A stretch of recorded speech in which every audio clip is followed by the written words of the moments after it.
We'll get started for you right away. We're going to start off with Chris Ballas from the Wolverine. Coach, has the protocol and stuff like that hindered your ability to practice this week at all and put you behind in that respect, or you guys been good to go 100% each day?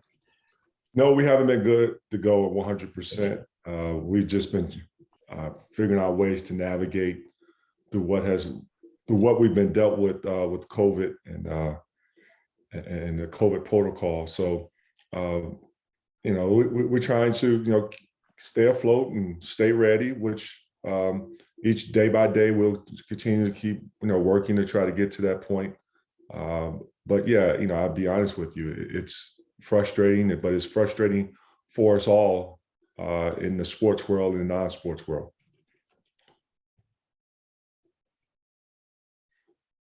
Please use the chat room to see if you can ask a question, please. Alejandro from Michigan Insider. Juwan, with that said, do you have any update on which of the players or how many players will be available tomorrow? No, I do not. Sorry. Next question, please. Please use Nick Mantis from WLNS in Lansing. Coach, my apologies, my camera isn't working right now.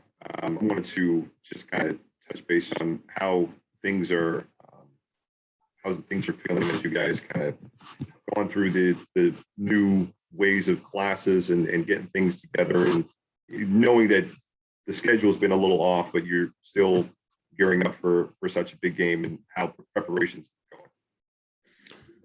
Well, I'll try my best to hopefully answer your question, because to be honest with you, not only your camera's not working, but your reception was not very good at all. But I think I heard how we've been able to navigate with classes. And what else? What was the other part? Sorry about that. The other part is just preparing for this big matchup, knowing that things have been kind of up and down when it comes to the scheduling. Well, I will say this. I really commend and respect, and I've always have been a big fans of how our guys have been able to deal with, adversity, and while that, not making excuses for it. We have a type of mentality within our group where we roll up our sleeves and embrace the suck. And so not making it excuses, which we never will, and we're excuse-based type of group. What we have, who's available to play, we trust that every guy going to play hard, play together, play smart, and play to win. And I really admired how our guys went out there and competed on the road at Rutgers. Now, as far as now the school has started back on. Wednesday was the first day. Looking back to how our guys have done in the classroom has been special. We have a group of student athletes who not only has done and asked everything that me and my staff has asked of them to come and practice, work hard, be locked in, give your best effort. They have done the same thing in the classroom, not just only this year for the first of the semester, but last year as well. And it says a lot about the type of young men that we recruit, as well as what is being taught at home. And I commend their parents for doing a fantastic job in teaching discipline, but making the main thing that education is just as important as they love and passion for basketball. Next question comes from John Borton from the Wolverine. Juwan, when you have guys that can shoot the basketball and they are in a slump, is their own personality part of how you try to help them through that, or how you approach working with them? Well, basketball game is based on, what's going in the basket, who defending, and at the end of the scoreboard, who won, who lost.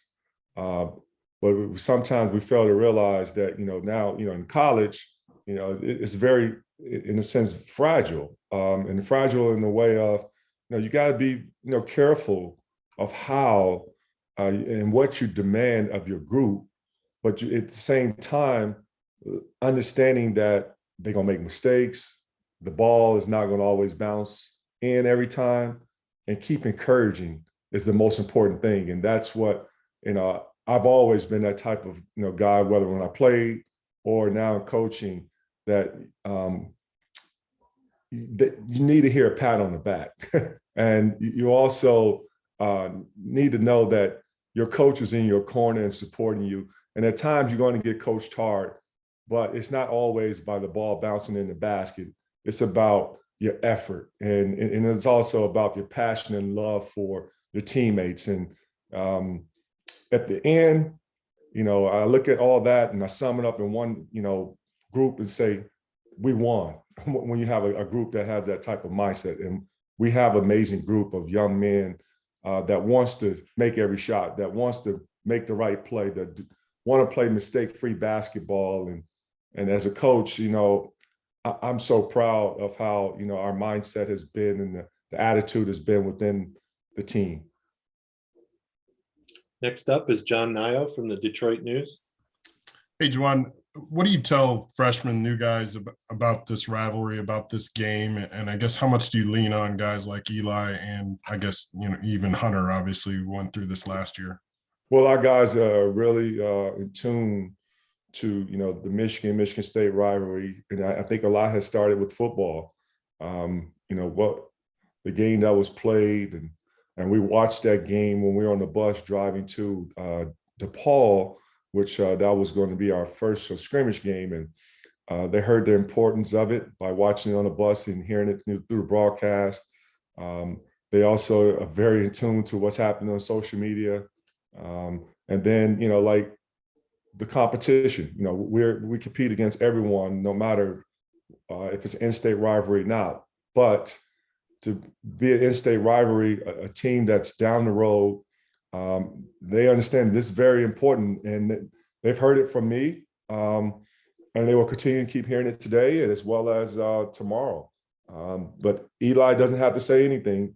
You embraced it when you come as a freshman and you now join the University of Michigan. And our guys have done their due diligence during the recruiting process, knowing, the background check on Michigan and, who are the teams that Michigan look at as a rivalry.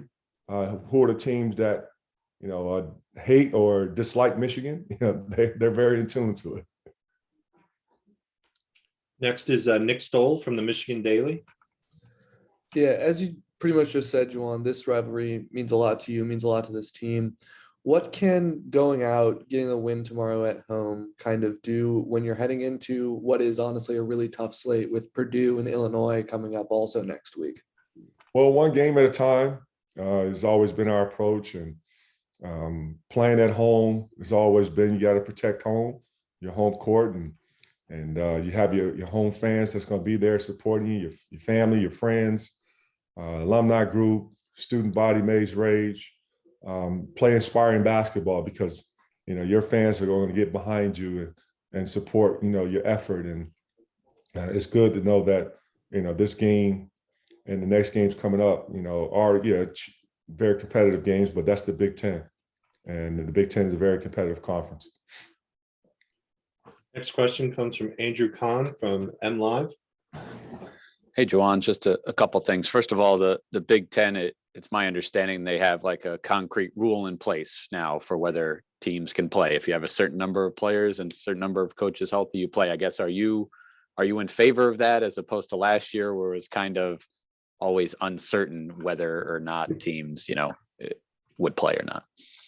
Well, I've always been the type of guy that's favorable rules and respect them. And, the leadership that's in place, that they have, come together and I guess unanimously have felt that this is the best way moving forward to continue our season.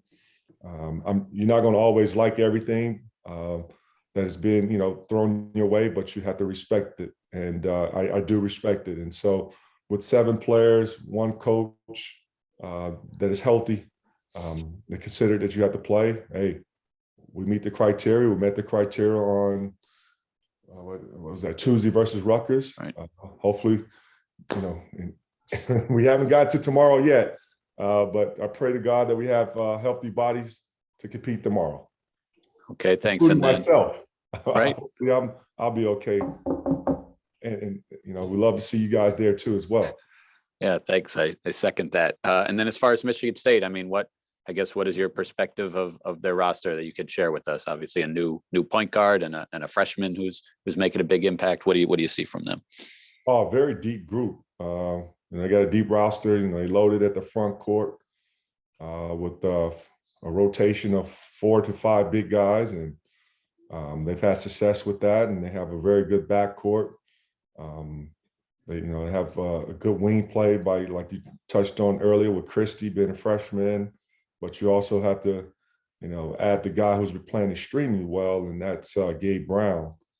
He's been the head of the snake, I would say, and with the new transfer in Walker, he's been solid. But they also have a very good player that's coming off the bench in Hogert, who's been playing some good basketball for him. So Coach Izzo, I mean, we all know is, we'll have his team ready to compete, and they're a very physical team, and they're going to play hard from start to finish. They understand it's a rivalry game, so they're going to play with some nastiness about them. And we just got to be ready to bring our lunch pail, our hard hats, and let's go to work.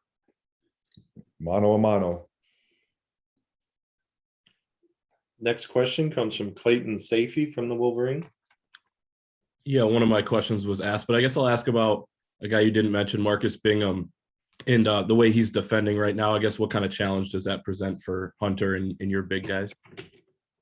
Well, Marcus has been playing well this year, being a starter and being a consistent starter, like last year and the year before that, he was scratching the surface, and now he's playing with a load of confidence.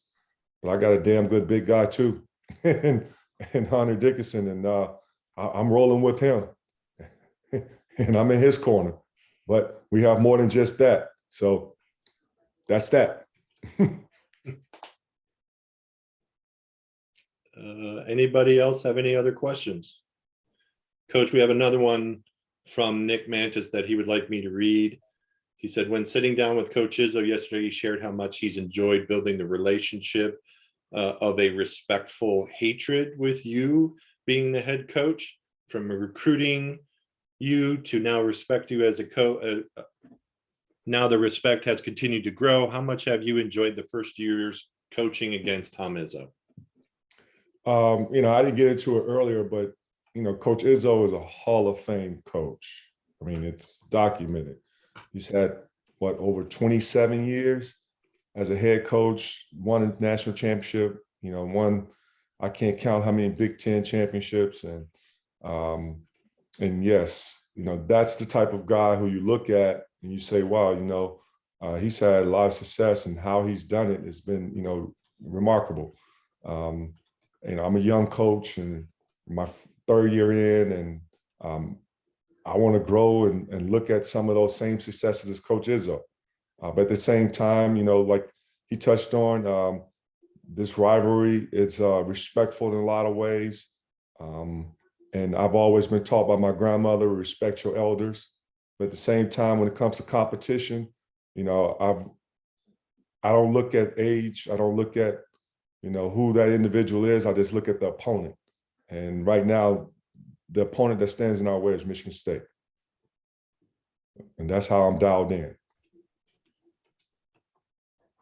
Does anybody have any other questions for Coach?